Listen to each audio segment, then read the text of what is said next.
един много класен съперник Фенербахче. Ние сме доволни, че имаме възможността да играем срещу такъв отбор и срещу такива футболисти, за да видим и нашата класа до каква степен и какво и подобрение трябва да направим. Gerçekten Fenerbahçe çok klas ve güçlü bir takım. Bizim için bir Fenerbahçe takımıyla oynamak bizim için bir memnuniyet, bir gurur diye söyleyebilirim. Защитника, който се контузи в Истанбул, няма да бъде в игра. Вече е добре, тренира, но ще го запазиме. Както казах вече, Фенербахче е един много класен отбор. Мисля, че Лудогорец се представи игрово добре в Истанбул и имахме индивидуални грешки. Тук ще се опитаме тези индивидуални грешки да ги нямаме. Sakatlanmış olan stoper oyuncumuz tabii bu maçta yer almayacak. Kendisi iyi, takımdan antrenmanlara çıkıyor fakat onu tabii korumak amacıyla oynatmayacağız. Ludogorets maçına gelirsek, İstanbul'daki maça gelirsek tabii birçok kendi hatalarımız oldu fakat iyi bir oyun sergilediğimizi düşünüyorum ve o hataları bu maç yapmayacağız. При всички случаи ще се опитаме да изиграем отново един такъв добър матч и да извлечем оптималното, което можем. Her şeye rağmen biz bizim oyunumuzu oynayacağız. Elimizden gelenin en iyisini yapmaya çalışacağız. Така е, при всички случаи ние ще се стараем да извлечем предимство. Знаеме класата на Фенербахче, но въпреки всичко вие знаете, че това е футбол и ние, пак повтарям, ще се опитаме да извлечем оптималното от този матч. Tabii söylediğim gibi Fenerbahçe gerçekten klas bir takım. Şu anda grupta lider durumdalar. Fakat biz söylediğimiz gibi en iyi oyunumuzu sergilemeye çalışacağız. Аз винаги съм искал това от отбора, със всеки един матч ние да дигаме класата, така че съм доволен за това, че ще играем срещу един класен отбор. Това за нас е много добре и искам срещу такива отбори да се подобряваме. Ще се опитаме това да направим. Всички знаем, че наистина това е последен шанс и аз искам ние да не го загубим. İstanbul'da Ludogorets bir beraberlik bekliyormuş.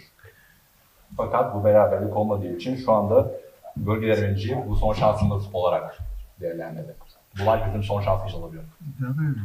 Kurtan çıkabilir. Може да се каже, че е един изключително сериозен матч, но не мисля, че е най-важният. Tabii Fenerbahçe güçlü bir takım fakat en iyi maçımız olmayabilir. Няма играч, който да се завърне. Takıma sakatlık durumunda geri dönen oyuncular olacak mı? Yani bugün oyunda yer alacaklar mı? Gölgeden önceyefte? Hayır, böyle bir şey olmayacak.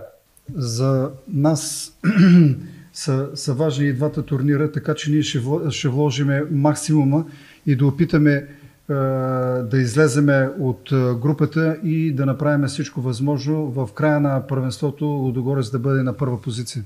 Tabii hocanın yanıtı şöyle, bizim için tabii ki de bizim ligimiz de önemli fakat gruptan çıkmak için de elimizden geleni yapacağız.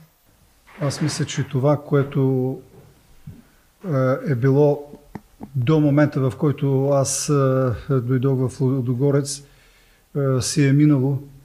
От тук натам ние разговаряме много с играчите, те разбраха какво трябва да правят и мисля, че отбора постепенно ще има подобрение. Yine yeni geldim fakat her bir oyuncuyla personel olarak konuşmaktayız ve söylediğimiz gibi en iyi oyunumuzu yarın sergileyeceğiz. Ами, старши треньор ще реши дали утре ще взема участие в матча. Аз съм готов на 100%. Ако треньор реши да играе, ще дам всичко от себе си да помогна на отбора, за да постигнем добър резултат. Yarın oyunda olup olmayacağımı hoca karar verecek. Yalnız ben kendimi %100 hazır hissediyorum. Ами, чувствам се много добре. Целият отбор ме прие по най-добрия начин, по който очаквах. Очакванията ми утре, наистина, както господин Дермеджиев каза, изправяме се с един много добър отбор. Играхме вече един път с тях. Мисля, че се представихме на доста добро ниво. Имахме доста положения. Така че надявам се утре с една добра игра, ако може да вземем максимума от точките, ще бъдем много щастливи и да може да продължим битката за класиране по-напред, да излезем от групите. Oradaki kendini. Ludogorets takımı onu tamamen kabullenmiş durumda ve kendini çok iyi hissediyormuş. Yarınki maça gelecek olursak, İstanbul'da birçok pozisyon yarattık. Yarın da tabii söylediğimiz gibi Fenerbahçe çok güçlü, çok iyi bir takım ve yarın elimizden geleni yapacağız ve en iyi skoru, en iyi sonuçları almaya çalışacağız.